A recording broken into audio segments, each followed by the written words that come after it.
नमस्कार दोस्तों, हमारे YouTube चैनल पर आपका फिर से स्वागत है जिसका नाम है टीचिंग मेथड्स। दोस्तों, आज हम देखेंगे मैथ्स टीचिंग मेथड्स के 15 अति महत्वपूर्ण प्रश्न। चलते हैं मित्रों पहले प्रश्न पे। पहला प्रश्न है, गणित की प्रकृति के बारे में कौन सा कथन सत्य नहीं है। देखिए, गणित की प्रकृति, जब आप गणित की टीचिंग मेथड्स यानी शिक्षण विधियां पढ़ोगे तो उसमें पहला ही टॉपिक है गणित की प्रकृति, है ना।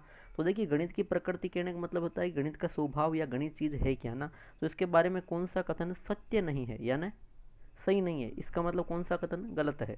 गणित की भाषा में प्रत्यय पद व सूत्र शामिल है, बिल्कुल सही है। गणित की भाषा, अब गणितीय भाषा किसे कहेंगे जिसमें प्रत्यय पद यानी कि सिद्धांत सूत्र नियम होंगे शामिल है, बिल्कुल सही चीज़ है ये तो। फिर है, गणित में अमूर्त प्रत्ययों की व्याख्या का अवसर होता है, बिल्कुल सही है ये भी। गणित में जो भी मतलब प्रत्यय या सिद्धांत होते हैं, नियम होते हैं, वो क्या होते हैं मित्रों, अमूर्त होते हैं ना। फिर अमूर्त को हम जब सोल्व करते हैं, उन समस्याओं का समाधान करते हैं, तो वो मूर्त में होते हैं ना। तो ये भी कथन सही है। संख्याएं, स्थान और मापन आदि गणित का आधार है, बिल्कुल सही कथन है ये भी। यानी कि संख्याएं, स्थान, दिशा, इनका माप कराने वाला जो विषय है वो क्या है, गणित है। और ठीक है, ये तीनों कथन सत्य है, लेकिन कौन सा कथन सत्य नहीं है। तो देखिए, प्रश्न की एक ट्रिक है कि जब प्रश्न में नहीं आए, कौन से विकल्प नहीं आए, तो वही होगा उसका, यानी कि इसमें आ रखा नहीं, तो ऐसे भी कर सकते हो। या दूसरी चीज़ है कि गणित के ज्ञान का आधार ज्ञानेंद्रिय नहीं है, तो ये कथन गलत है। यानी कहने का मतलब गणित के ज्ञान का आधार क्या है, ज्ञानेंद्रिय ही है। गणित का ज्ञान मिलता है हमें किससे, ज्ञानेंद्रियों से। लेकिन यहाँ लिखा है कि गणित के ज्ञान का आधार ज्ञानेंद्रिय नहीं है, इसका मतलब ये कथन सत्य नहीं है। तो इस प्रकार मित्रों, पहले प्रश्न में आपके विकल्प नंबर 4 बिल्कुल सही उत्तर है। आगे चलते हैं मित्रों प्रश्न संख्या 2 पर। प्रश्न संख्या 2 है, गणित की पाठ्यपुस्तक का आवश्यक अंग है। गणित की जो पाठ्यपुस्तक है मित्रों, इसका कौन सा आवश्यक अंग है। तो देखिए, अवधारणाओं का स्पष्टीकरण, अवधारणाओं की क्रमबद्धता, अवधारणा को व्यावहारिक जीवन से जोड़ना या उपयुक्त सभी। तो देखिए, गणित की पाठ्यपुस्तक का आवश्यक अंग पूछा है मित्रों, है ना। तो इसमें देखिए, पाठ्यपुस्तक वही होनी चाहिए, या पाठ्यपुस्तक में जो अवधारणाएं होती है वो बिल्कुल स्पष्ट होनी चाहिए, सही है। और अवधारणाएं हमेशा क्रमबद्ध होनी चाहिए, जो नियम है, संक्रियाएं है ना, वो अवधारणाएं हैं। और ऐसी होनी चाहिए जो अपने जो मतलब बच्चों के, बालकों के व्यवहारिक जीवन से जुड़ी हुई हो। इसका मतलब उपयुक्त सभी पाठ्यपुस्तक के आवश्यक अंग है गणित में।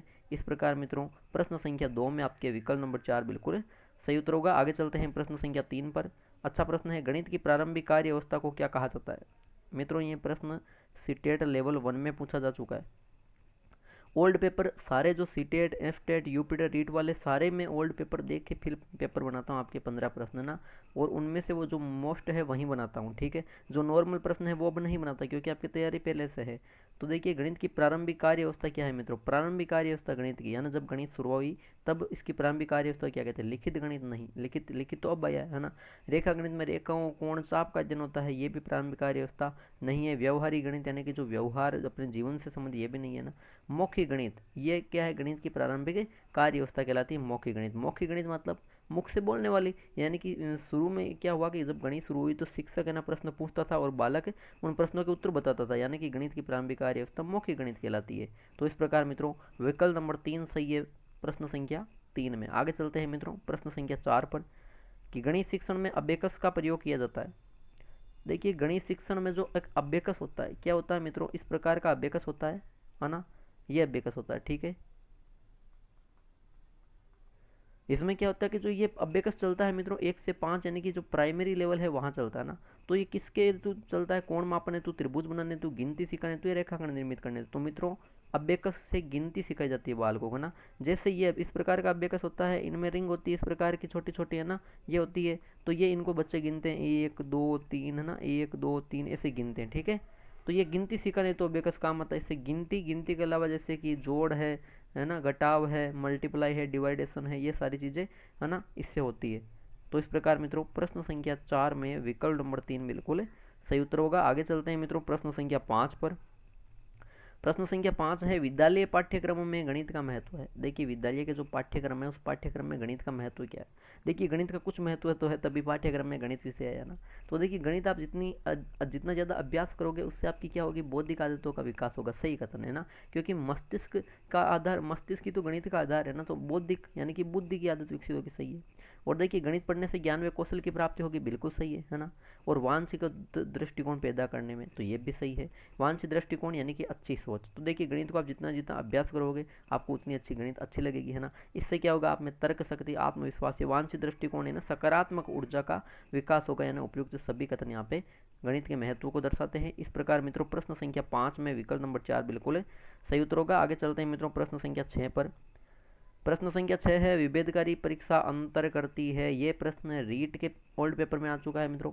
विभेदकारी परीक्षा होती क्या है, यानी कि जो प्रतिभावान छात्रों में, कमजोर छात्रों में और सामान्य छात्रों में, उपयुक्त सभी में जो अंतर करती है वो विभेदकारी। अब अंतर कैसे, कि जैसे कि परीक्षा हो रही, इस परीक्षा में जो प्रश्न है वो प्रश्न रखे जाते हैं कठिन, है ना। क्यों, क्योंकि कठिनाई से पता चलता है कि अगर प्रश्न कठिन होंगे तो प्रतिभावान उनको कर लेंगे, कमजोर छात्र उनको कर नहीं पाएंगे, और सामान्य छात्र कुछ कर लेंगे और कुछ नहीं करेंगे, है ना। इसका मतलब है कि वो विभेदकारी है, यानी कि वो उन सभी बच्चों में अंतर कर देती है। तो इस प्रकार मित्रों प्रश्न संख्या 6 में विकल्प नंबर 4 बिल्कुल सही उत्तर होगा। आगे चलते हैं मित्रों प्रश्न संख्या 7 पर। प्रश्न संख्या 7 है मित्रों कि गणित में ईश्वर ने सारे जगत या ब्रह्मांड को लिख दिया, ये परिभाषा किसी। देखिए गणित में परिभाषा है, गणित की जो परिभाषाएं हैं लगभग 40 से 50 परिभाषाएं, ठीक है, 40 से 50 परिभाषाएं। और सारी परिभाषाएं में गणित के जो भी वीडियो प्लेलिस्ट में जाकर देख लेना, उन सारे में वो 40-50 है ना प्रश्नों के माध्यम से परिभाषा रहेगा। अब देखिए प्रश्न तो ये एक है, लेकिन इसमें परिभाषा हम 4 देखेंगे ना, तो 4 विद्वानों की परिभाषा यहाँ हो जाएगी। तो देखिए गणित में ईश्वर ने सारे जगत या ब्रह्मांड को लिख दिया है, ये परिभाषा किसने दी मित्रों ना, ये दी थी गैलीलियो ने। किसने दी मित्रों, गैलीलियो ने कहा कि गणित ऐसा विषय जिसमें भगवान ने, ईश्वर ने, परमात्मा ने सारे जगत या ब्रह्मांड को लिख दिया, ठीक है। इसके अलावा होगबेन की देखूं तो होगबेन ने कहा कि गणित सभ्यता व संस्कृति का दर्पण है, ठीक है। लोक की बात करूं तो लोक ने कहा गणित एक ऐसा विषय है जो बच्चों के मन या मस्तिष्क में तर्क करने की आदत विकसित कर देता है, ठीक है, तर्क, है ना। और रसेल की बात करूं तो बर्टैंड रसेल था, इन्होंने कहा गणित के बारे में हम जो कुछ भी कह रहे हैं, जो कुछ भी कर रहे हैं वो सत्य है या असत्य हम जानते ही नहीं है। इन्होंने क्या कहा, हम जो कुछ भी कह रहे हैं या कर रहे हैं वो हम सत्य है या असत्य हम जानते ही नहीं है, ये रसेल ने कहा। तो इस प्रकार यहाँ एक नहीं 4 प्रश्न आपके सोल्व हो रहे हैं मित्रों, यही फायदा हमारे वीडियो देखने का। तो प्रश्न संख्या 7 में विकल्प नंबर 2 बिल्कुल सही उत्तर होगा। आगे चलते हैं मित्रों प्रश्न संख्या 8 पर। प्रश्न संख्या 8 है मित्रों, केरिकुलम का शाब्दिक अर्थ है। अच्छा प्रश्न है, और ये भी रीट के जो ओल्ड पेपर है उसमें आ रखा है, ठीक है। केरिकुलम, केरिकुलम का अर्थ होता है मित्रों पाठ्यक्रम, है ना। तो देखिए केरी और कुलम दो शब्दों से मिलकर बना, इसका शाब्दिक अर्थ क्या है, खेल का मैदान नहीं होगा। भूमि का मापन तो ये होगा मित्रों ज्यामिति शब्द का शाब्दिक अर्थ, एक ज्यामिति है वो भी रीट में ओल्ड पेपर में आ चुका है ना। ज्यामिति का अर्थ पूछे शाब्दिक तो भूमि का मापन बताना, है ना। केरिकुलम का पूछे तो मित्रों दौड़ का मैदान बताना, भूमि का पूजन नहीं होगा, दौड़ का मैदान उसे क्या कहते हैं मित्रों, केरिकुलम। यानी कि प्रश्न संख्या 8 में दोस्तों विकल्प नंबर 3 बिल्कुल सही उत्तर होगा। आगे चलते हैं मित्रों प्रश्न संख्या 9 पर। प्रश्न संख्या 9 है मित्रों, पाठ्य वस्तु की दृष्टि से गणित की प्रकृति है। पाठ्य वस्तु की दृष्टि से गणित की प्रकृति का एक और प्रश्न आया कि प्रकृति कैसी। तो देखिए गणित सिद्धांत व सूत्र आधारित है, बिल्कुल सही कथन है। गणित में ही तो सूत्र सिद्धांत होते हैं। सार्वभौमिक सम्मान, सार्वभौमिक सम्मान मतलब पृथ्वी है पूरी धरती पर सभी जगह एक समान, जैसे जैसे मतलब 2 + 2 = 4। आप अमेरिका में जाओगे तो भी 2 + 2 बराबर क्या होंगे मित्रों, 4 होंगे। भारत में भी 2 + 2 4 होंगे, श्रीलंका में 2 + 2 4 होंगे, है ना। यानी कि विश्व के किसी भी कोने में जाओ सार्वभौमिक समान सभी जगह ये एक प्रकार की होगी। निष्कर्ष स्पष्ट, निष्कर्ष स्पष्ट यानी कि परिणाम है, निष्कर्ष मतलब परिणाम, वो क्या होते हैं, स्पष्ट होते हैं। जैसे जैसे कि 3 को मैं मल्टीप्लाई 3 से करूँ तो इजिकल टू 9 आता है। इसका मतलब क्या, ये 9 आएगा, ये स्पष्ट है ना। इसमें कन्फ्यूजन नहीं रहेगा कि भाई 9 आएगा या है ना 10 आएगा, ये कन्फ्यूजन नहीं रहता, ये स्पष्ट है। तो इस प्रकार उपयुक्त सभी गणित की प्रकृतियां हैं मित्रों। तो प्रश्न संख्या 9 में विकल्प नंबर 4 बिल्कुल सही उत्तर होगा। आगे चलते हैं मित्रों प्रश्न संख्या 10 पर।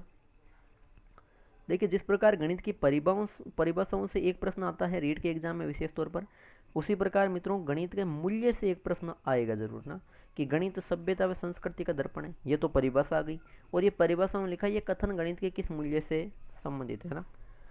तो देखिए सभ्यता और संस्कृति के बारे में बालक कब जानेगा, जब वह समाज में बैठेगा उठेगा, यानी वो जब सामाजिक सदस्य बनेगा, समाज का सदस्य बनेगा। भाई संस्कृति का ज्ञान समाज में ही तो होता, तो इसका मतलब क्या है, गणित सभ्यता और संस्कृति के दर्पण ये सामाजिक मूल्य समाज में विकसित होगा। और अगर पूछे ये परिभाषा किसने दी मित्रों, तो ये दी थी होगबेन ने। किसने दी थी दोस्तों, होगबेन नामक मनोवैज्ञानिक ने, गणितज्ञ ने गणित सभ्यता और संस्कृति के दर्पण ये परिभाषा दी थी, ठीक है। प्रयोगात्मक मूल्य क्या होगा कि गणित का जब प्रयोग करेंगे तो वो प्रयोगात्मक मूल्य होगा मित्रों। बौद्धिक मूल्य यानी कि गणित की संक्रियाओं की, गणित की समस्या को हम अपने बुद्धि से विकसित, बुद्धि से यानी बुद्धि विकसित होती है, मस्तिष्क से सोल्व करते हैं, तो ये बौद्धिक मूल्य हो गया। अनुशासनात्मक मूल्य क्या होगा, जब गणित की समस्या को हम समाधान करेंगे तो हमको स्वयं को आत्मविश्वास होगा, आत्मचेतना होगी, है ना, तर्क शक्ति का विकास होगा, यानी अच्छा बुरा करने की सोच विकसित होगी, अच्छा दृष्टिकोण, अच्छा नजरिया विकसित होगा, वो अनुशासनात्मक मूल्य कहलाता है मित्रों। तो इस प्रकार यहाँ प्रश्न संख्या 10 में विकल्प नंबर 1 बिल्कुल सही उत्तर है। आगे चलते हैं मित्रों प्रश्न संख्या 11वें पर। प्रश्न संख्या 11वां अच्छा प्रश्न है मित्रों कि गणित विज्ञान की रानी है, उक्त परिभाषा किसने दी, है ना। गणित विज्ञान की रानी है, उक्त परिभाषा किसने दी मित्रों। अब देखिए, बेंकन, फ्रेडरिक गोस, कार्ल जूंग या बर्तलोट। तो देखिए मित्रों, फ्रेडरिक गोस ने यह कथन कहा था कि गणित विज्ञान की रानी, ठीक है, इसकी कहानी है। फ्रेडरिक गोस यानी कि C.F. गोस, कार्ल फ्रेडरिक गोस, जब ये छोटा बालक था तब इसके शिक्षक ने एक ऐसा प्रश्न ढूंढ कर लाया कि कोई भी बच्चा इसको करेगा वो गणित का राजकुमार होगा। फ्रेडरिक गोस ने जैसे जैसे करके उसका उत्तर बता दिया, ठीक है। इसका मतलब क्या है, उसको एक उपाधि दे दी गई शिक्षक द्वारा कि तुम गणित के राजकुमार हो, तुम गणित के क्या हो मित्रों, राजकुमार हो ना। ये उपाधि किसको दी, फ्रेडरिक गोस को दी कि तुम गणित का राजकुमार है बेटा, है ना। तो फ्रेडरिक गोस ने कहा कि मैं जब गणित का राजकुमार हूँ, है ना, और मुझे गणित अगर अच्छी लगती है तो गणित क्या है, रानी है। और रानी किसकी है, गणित, गणित विज्ञान की रानी। ये ऐसा किसने कहा, फ्रेडरिक गोस ने कहा, ठीक है। रोजर बेंकन की बात करूँ, इन्होंने कहा कि गणित विज्ञान का सिंह द्वार व कुंजी है, सिंह द्वार व कुंजी है मित्रों, ऐसा बेंकन ने कहा। कार्ल जूंग की बात करूं, इन्होंने कहा कि यदि विज्ञान का आधार स्तंभ गणित को हटा दे तो संपूर्ण भौतिक सभ्यता नष्ट हो जाएगी। यदि विज्ञान का आधार स्तंभ गणित हटा दे तो संपूर्ण भौतिक सभ्यता नष्ट हो जाएगी, ये कार्ल जूंग ने कहा मित्रों। बर्तलोट की बात करूं तो इन्होंने कहा गणित भौतिक अनुसंधान का एक आवश्यक उपकरण है। क्या, गणित भौतिक अनुसंधान का एक आवश्यक उपकरण है, ये बर्तलोट ने कहा। तो 4 परिभाषाएं और यहाँ पर आपके क्लियर हो चुके। तो इस प्रकार मित्रों प्रश्न संख्या 11वें में विकल्प नंबर 2 बिल्कुल सही है। आगे चलते हैं मित्रों प्रश्न संख्या 12वें पर कि गणित को रोचक, सरल व सुग्राह्य बनाने के लिए आवश्यक है, क्या आवश्यक है। देखिए, गणित को रोचक बनाना है, उसमें विषय वस्तु ऐसे होनी चाहिए कि रुचि जगह बालक है ना, सरल लगे और आसानी से ग्रहण हो, सुग्राह्य बनाना है ना, तो क्या आवश्यक है। देखिए, साधारण शिक्षण विधि नहीं होगी फिर, है ना, अगर इसको रोचक बनाना है ना, शिक्षण विधि का प्रयोग नहीं, अगर नहीं करेंगे तो फिर कुछ नहीं होगा। प्रभावशाली मनोवैज्ञानिक विधि या मनोविज्ञान, देखिए मनोवैज्ञानिक विधि अच्छा, अच्छी बात, अच्छा विकल्प मनोविज्ञान विधि, यानी जिसमें शिक्षण सूत्र हो, जैसे सरल से कठिन हो, मूर्त से अमूर्त हो ना, ये शिक्षण सूत्र हो, ठीक है, तो ये सही है। लेकिन एक विकल्प आया कि प्रभावशाली मनोवैज्ञानिक, है ना, शिक्षण सूत्र तो सही है, साथ में क्या हो रहा है, वो प्रभाव भी छोड़ रही है अपनाना, इसका मतलब चौथे विकल्प की बजाय ये तीसरा विकल्प बहुत ही बढ़िया है। तो इस प्रकार मित्रों प्रश्न संख्या 12वें में विकल्प नंबर 3 बिल्कुल सही उत्तर है। आगे चलते हैं मित्रों प्रश्न संख्या 13वें पर कि गणित को कहा जाता है। देखिए, नॉर्मल क्वेश्चन है लेकिन ऐसे प्रश्न आते हैं और कभी कभार जल्दबाजी में गलत कर देते हो, तो ध्यान रखना। गणित को कहा जाता है विद्यार्थियों का दुश्मन नहीं। क्यों नहीं, क्योंकि जो कमजोर बालक है वही गणित अपनी को दुश्मन बना, मतलब गणित को दुश्मन कह सकते हैं, लेकिन जो प्रतिभावान है, जो गणित में रुचि लेते हैं, वो नहीं कह सकते, तो ये गलत हो गया। शक्तिशालियों की शक्ति नहीं है और ना मन की भाषा है। गणित में देखिए जो भी समस्याएं होती है उसका समाधान अपने मस्तिष्क से करते हैं, ना, मस्तिष्क का क्या होता है, व्यायाम होता है, ज़्यादा से ज़्यादा अभ्यास करते हैं तो मस्तिष्क का व्यायाम होता है, विकसित होता है मस्तिष्क, है ना। तो इसका मतलब गणित को मस्तिष्क का व्यायाम कहा जाता है मित्रों। प्रश्न संख्या 13वें में विकल्प नंबर 4 सही उत्तर है। आगे चलते हैं मित्रों प्रश्न संख्या 14वें पर कि गणित विषय की विशेषता है। अच्छा प्रश्न है एक और, गणित विषय की विशेषता कौन सी मित्रों। शुद्धता बिल्कुल सही है, शुद्धता, सटीकता, गणित क्या, हर विषय शुद्ध ही है ना। परिणामों की निश्चितता, परिणाम जो भी है वो निश्चित है, बता दिया पिछले प्रश्न में, जैसे 3 × 3 करूँ बराबर 9 आए तो ये निश्चित है ना, परिणाम बिल्कुल सही है। और तर्क संगत है ना, ये भी सही है। जो भी गणित की समस्याओं का जो भी समाधान निकले, जिस प्रश्न का जो भी उत्तर आए, उनके पीछे एक तर्क होता है, ये गणित की मुख्य विशेषता तर्क संगत है, यानी उपयुक्त सभी विशेषताएं गणित विषय की है मित्रों। इस प्रकार आपके विकल्प नंबर 4 बिल्कुल सही है प्रश्न संख्या 14वें में। आगे चलते हैं मित्रों आज के अंतिम प्रश्न, प्रश्न संख्या 15वें पर। प्रश्न संख्या 15वां है मित्रों कि गणित शिक्षण में शिक्षण संबंधी समस्याओं को दूर करने के लिए आप निम्न में से कौन सा उपाय अपनाएंगे। गणित शिक्षण में शिक्षण संबंधी समस्याओं को दूर करना है ना, तो कौन सा उपाय आप अपनाओगे। प्रधानाचार्य से बच्चों की शिकायत करेंगे, नहीं, ये तो बिल्कुल हट जाएगा, ठीक है, इनमें से कोई नहीं हटा दो। गणित में कमजोर बच्चों का विषय परिवर्तित करें, देखिए जो गणित में कमजोर हो गए तो क्या उनको गणित की जगह दूसरा विषय पढ़ाओगे, ये तो बिल्कुल गलत चीज़ हो गई भाई। क्यों, क्योंकि गणित की जगह तो गणित ही पढ़ानी पड़ेगी, है ना। हाँ, ऐसे कि उनके लिए कुछ तरीके अलग अपनाएंगे ना, कुछ अलग अच्छी शिक्षण विधि, सरल शिक्षण विधि को प्रयोग करेंगे, है ना। उनको विश्वास दिलाएंगे कि गणित कठिन नहीं बल्कि सरल विषय, यानी कहने का मतलब है बच्चों में उचित दृष्टिकोण का विकास करेंगे, अच्छी सोच का, अच्छे नजरिए का विकास करेंगे। तो इस प्रकार मित्रों प्रश्न संख्या 15 में विकल्प नंबर 3 बिल्कुल सही उत्तर हो जाता है। तो मित्रों ये थे आज के गणित शिक्षण विधियों के 15 अति महत्वपूर्ण प्रश्न। कमेंट बॉक्स में जरूर कमेंट कीजिए कि 15 में से आपके कितने प्रश्न सही हो रहे हैं। वीडियो को लाइक कीजिए, ज़्यादा से ज़्यादा शेयर कीजिए और हमारे चैनल को सब्सक्राइब कीजिए। ठीक है दोस्तों, धन्यवाद।